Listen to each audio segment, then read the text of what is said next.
వెలిగించి ఇలా పట్టుకో. దీపాలను వెలిగి అది స్మోక్ చేసి అలవాటు లేనట్టుంది.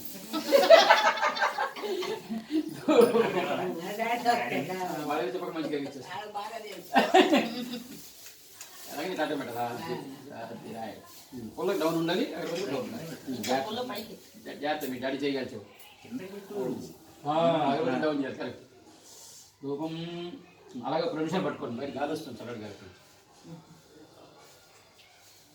కొంచెం నిమిషాలు వెలిగితే సార్ అగ్గిపెట్టి పక్కన పెట్టేసి అన్నమాట తీసేసాడు. ధూపం వనస్పతి ఉద్భవై అగరబత్తి చూపించాడు. వనస్పతి ఉద్భవై దివ్యై నానాగంధే సుసంవిత ఆగ్రే సర్వదేవానాం ధూపోజం.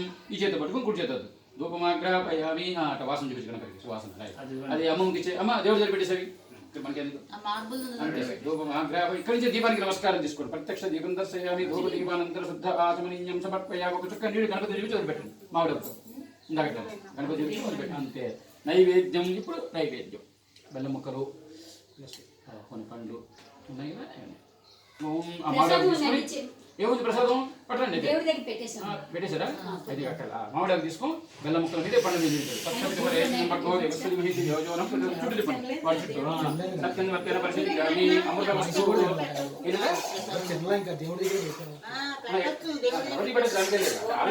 అంటే మొత్తం గిన్నె చూపించేస్తే అక్కడ చేస్తున్నారా? వెయిట్ చేద్దాం.